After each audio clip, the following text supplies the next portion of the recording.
Oi, alunos! Na aula de hoje, nós vamos ver alguns conceitos e corrigir exercícios sobre frase, oração e período. Vamos começar com o conceito de frase. Todo enunciado que, dentro de uma situação comunicativa, possui sentido completo, recebe o nome de frase.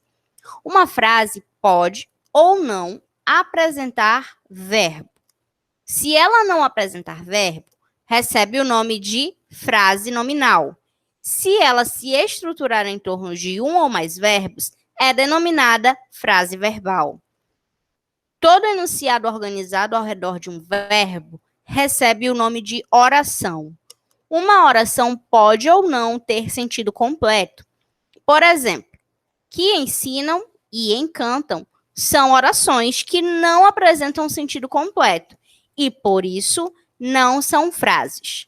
Já um enunciado como o professor marcou a data da prova é uma oração que possui sentido completo e, portanto, também é uma frase.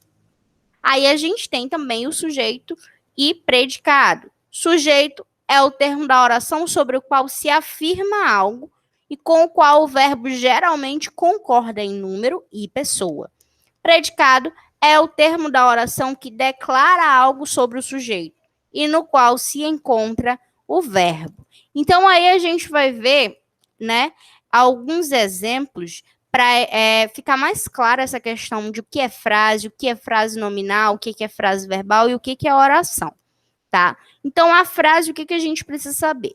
É todo enunciado que possui sentido completo. Então, gravem essa informação, né? Para ser frase, ele precisa ter o sentido completo. E aí, a gente vai ter dois tipos de frase. A frase nominal, que é aquela que não possui um verbo, e a frase verbal, que possui um ou mais verbos. A frase verbal, né, ela vai ser chamada de oração, né? O que é oração? É o enunciado que é organizado ao redor do verbo, tá? Uma oração, ela pode ou não ter sentido completo. Então, é aqui que a gente tem que prestar atenção. Por exemplo, aí ele dá aqui, que ensinam.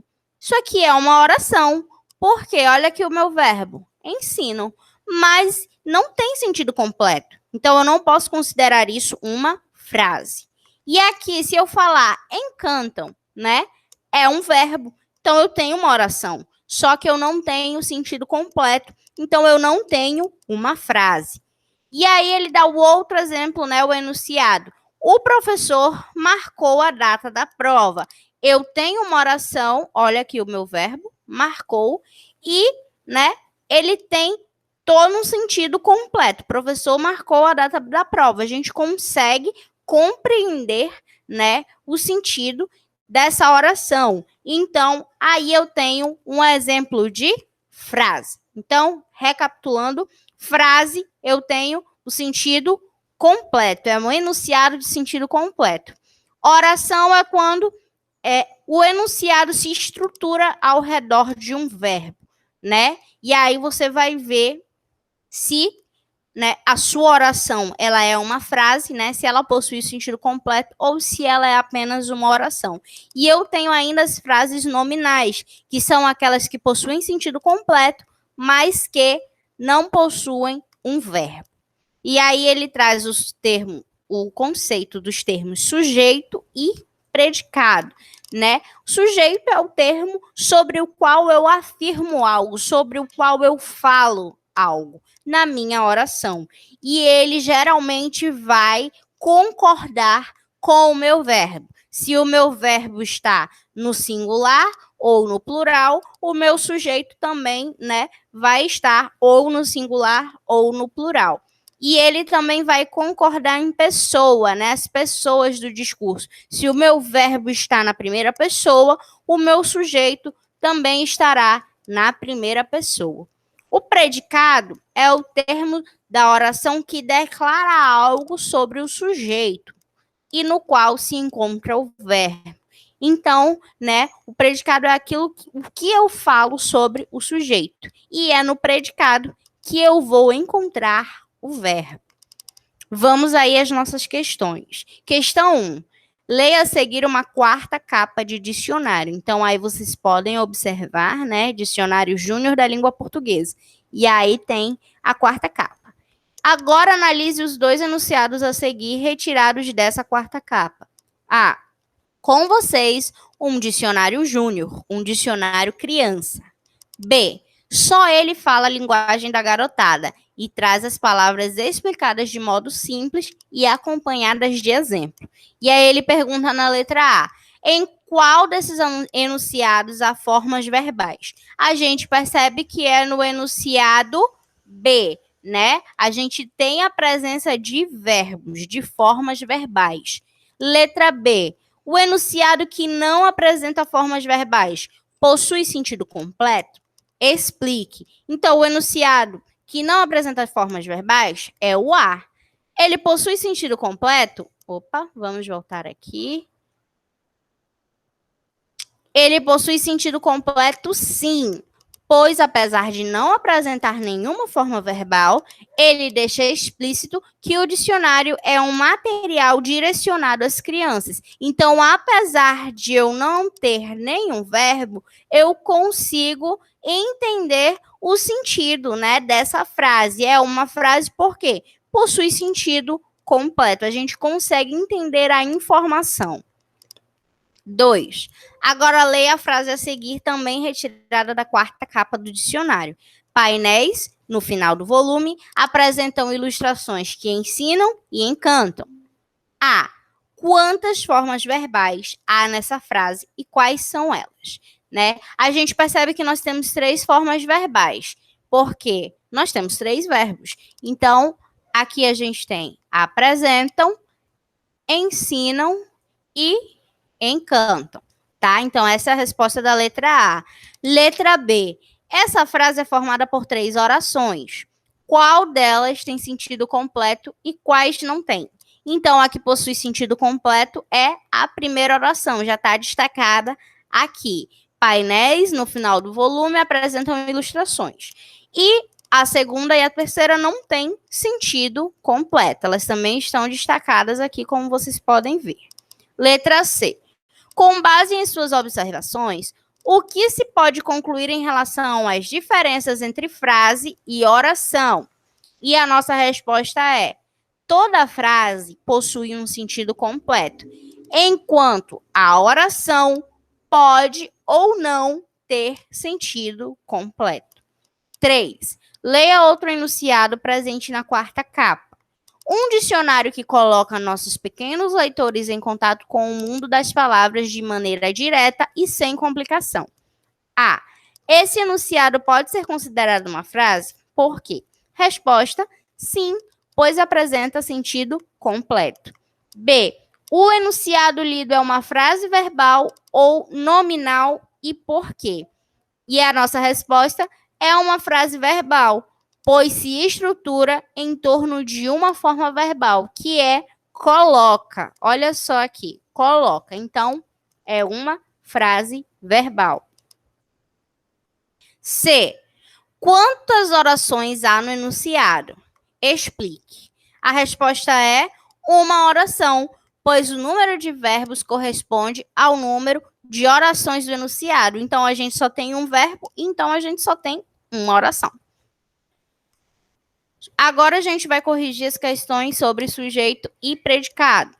1. Leia o texto a seguir. E aí a gente tem, né, um textinho sobre o autor do primeiro dicionário português que viveu na Muribeca. Né? Muribeca a gente vê aqui que é um povoado localizado no município de Jaboatão dos Guararapes, em Pernambuco. Letra A. O que fez Antônio de Moraes Silva tornar-se um profundo conhecedor da língua portuguesa? Resposta: sua vontade de se vingar de forma digna dos colegas que zombaram do seu sotaque, né? E aí a gente encontra essa informação bem aqui, ó. Lá foi zombado pelos colegas por causa do seu sotaque e do jeito de falar, né? Ele decidiu que iria se vingar de uma forma digna e acabou se tornando um profundo conhecedor da língua portuguesa. Letra B. Em sua opinião, Qual é a importância de Antônio de Moraes Silva para a língua portuguesa? E aí a gente tem uma questão de resposta pessoal, porém a gente tem uma sugestão de resposta. Ter desenvolvido o difícil trabalho de produzir um dicionário, algo inédito e tão importante para os falantes da língua. 2. Releia esse trecho. Antônio de Moraes mudou-se para Portugal aos 19 anos.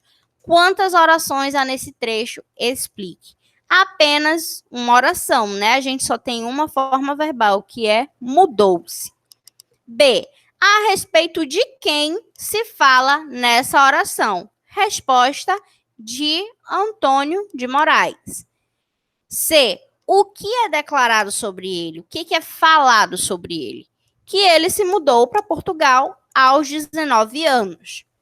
3. Com base no texto lido, escreva um predicado para cada um dos sujeitos a seguir. Então, nessa questão, ele te dá o sujeito e pede para você criar um predicado. O que vocês têm que fazer? Vocês têm que declarar algo sobre o sujeito. A gente viu que o predicado é aquilo que se declara do sujeito. Então, aqui na letra A eu tenho Antônio de Moraes Silva e ele traz algumas sugestões de resposta, né?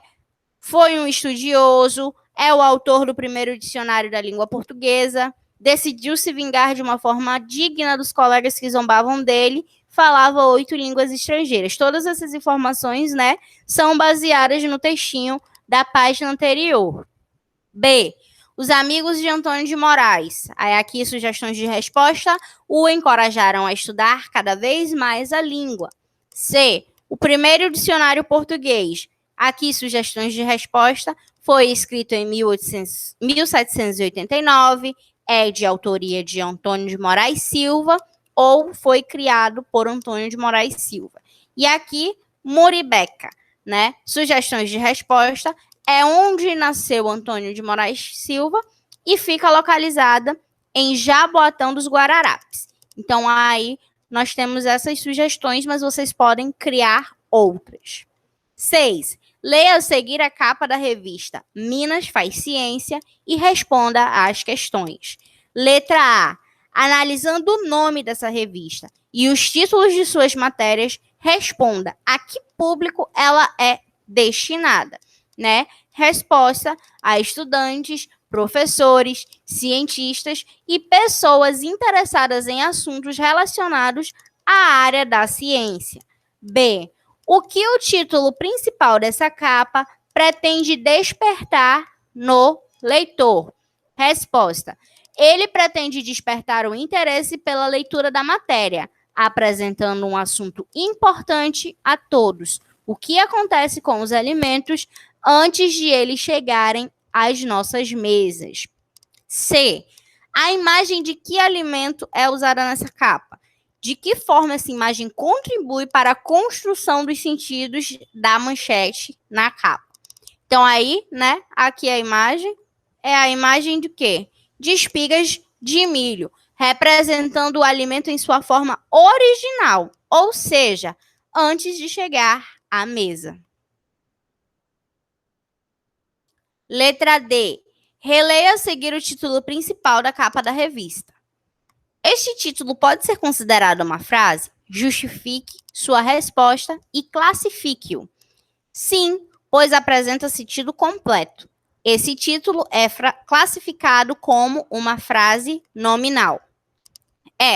Transcreva dessa capa uma frase nominal. Então, aí vocês podem transcrever outras, mas aqui a gente tem sugestões de resposta, né? Entrevista, Jessé de Souza e as ciências sociais. Ar puro, tecnologia nuclear contra a poluição. Uma oração, Minas faz ciência. F. A extensão dos enunciados presentes nessa capa é adequada ao que ele se propõe? Justifique sua resposta. A resposta é sim, pois ele se propõe a apresentar sucinta e objetivamente o que o leitor vai encontrar no interior da revista. 7. Complete as frases a seguir com palavras adequadas ao contexto. Depois, identifique se você escreveu o sujeito ou o predicado das orações e se as orações estão na ordem direta ou indireta. A. Ruth e Maria fizeram a tarefa em dupla. O sujeito está na ordem direta. O sol secou a roupa. Predicado, ordem direta. C. Estreou um bom filme. Predicado, ordem indireta. Como é que essa frase ficaria na ordem direta? Um bom filme estreou, né? Eu teria o meu predicado após o sujeito. Felizmente, ele chegou a tempo. Sujeito, ordem direta. E letra E, naquele dia foram enviadas muitas mensagens. Eu tenho sujeito, ordem indireta. Como é que essa frase ficaria na ordem direta? Foram enviadas muitas mensagens naquele dia. Então, a gente, né, trocaria, traria o sujeito para frente do predicado. Essa foi a nossa aula de hoje e eu espero vocês na nossa próxima aula.